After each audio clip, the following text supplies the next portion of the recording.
Alright, what's up guys? So, it's been quite a while, since I've done anything pertaining, to paper guns or posted any videos in general.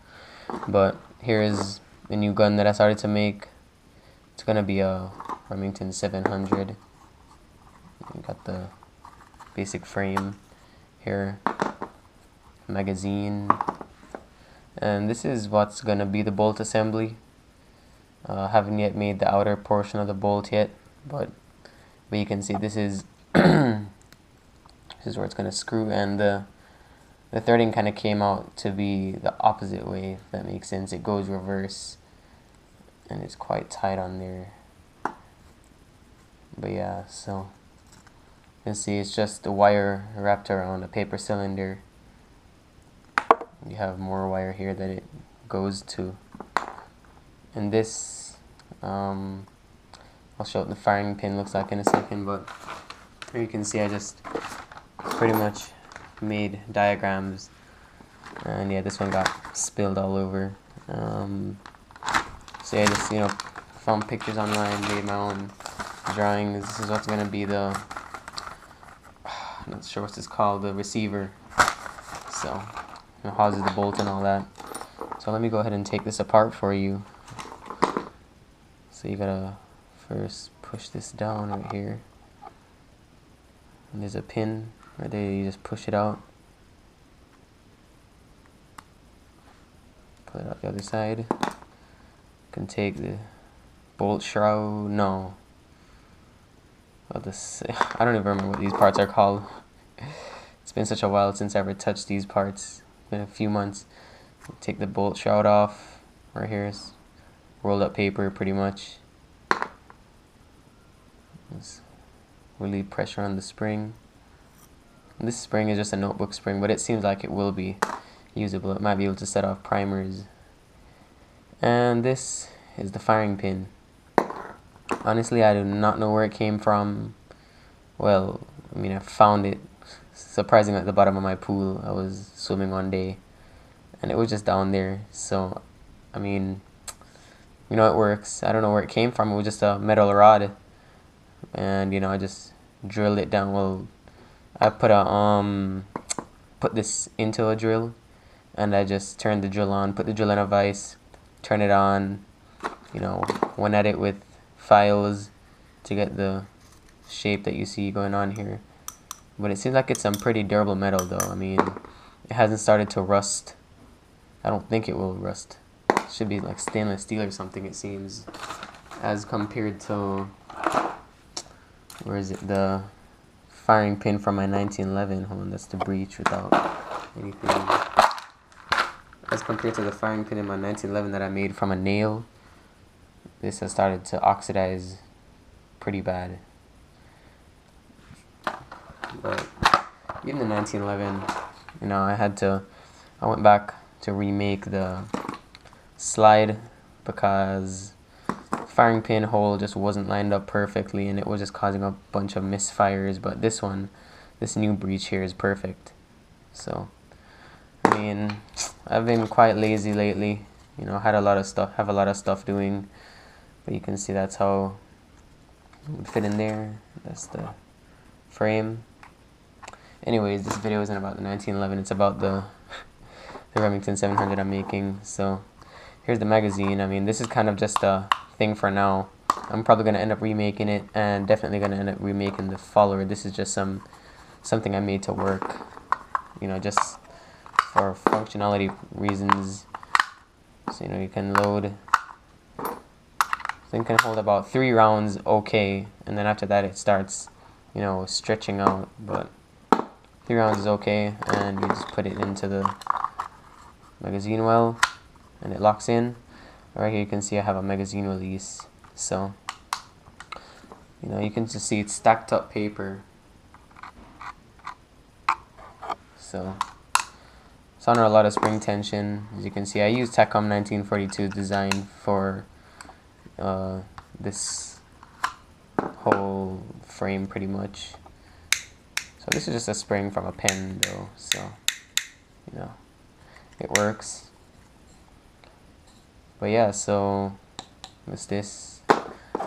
And I guess I can take apart the magazine for you. You just have a floor plate. You just pull that out, pull your spring out, and oh, it was still loaded.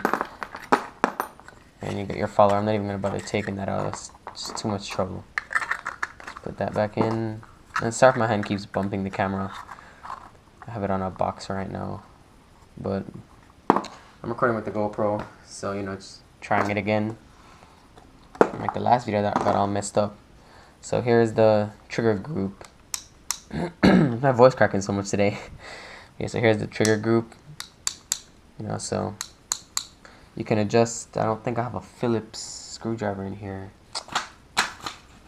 No, oh, here it is. So you can adjust the position of the trigger or the trigger weight. You know, this is the position of the trigger right here. See, it moves. And this is the trigger weight screw. I don't really play around with that too much. But yeah, so we can disassemble this. So you just pull this nail out.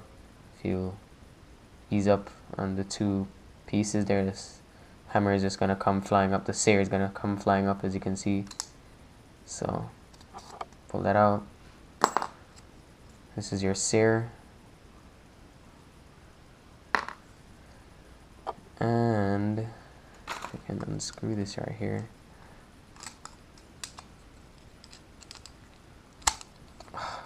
Put this down.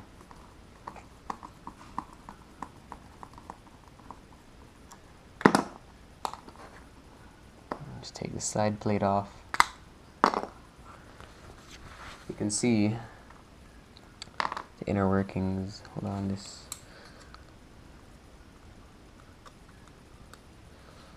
Okay. Let's just put this together. So I'm sure if you guys know how Remington works already, you probably know what I'm about to show you, but so what happens is there's always a downward force onto the hammer, the sear from this piece here. I'm not sure what it's called. Actually, let me just put this back together so you guys can see it better.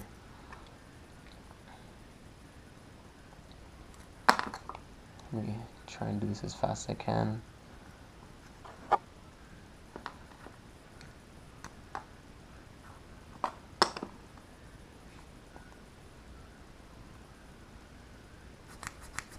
Okay, so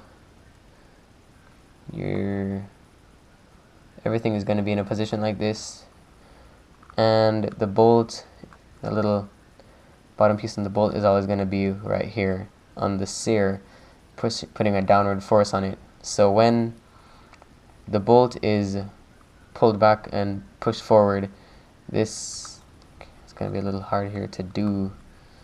This piece here catches onto the hammer and gets held back.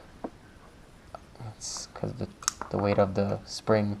But you can see this part here, right there, would get hooked on, and then it would get pulled out like that. And then basically when the trigger is pulled, goes past the notch here, and then allows the sear to be depressed, allowing this to fly forward, if you know, you guys can see that. So you can see when the trigger is in its normal position, you can't push it down. When you pull it, you can see how that works. So you know, it's pretty much like that. You know, so hopefully that is strong enough to set off primers. But yeah, so that's pretty much it. I don't know when the next video is gonna come up. It's probably not gonna be for a while because I am very busy at the moment, you know, with my job and all that. I mean, it's summer and all, but honestly, I feel like it's more substantial to be making money than sitting at home making guns out of paper. I mean, don't get me wrong, I love doing this, but this age, you know, I need money. And I've also been thinking of also doing car videos on this channel, as I have a you know, pretty nice car. I have a Nissan Altima V6 model with intake headers and some more little things here and there. But yeah, so I mean, I might start doing more car oriented things, but we'll see what happens in the future. So I'll see you guys. Thanks for watching, and make sure you subscribe.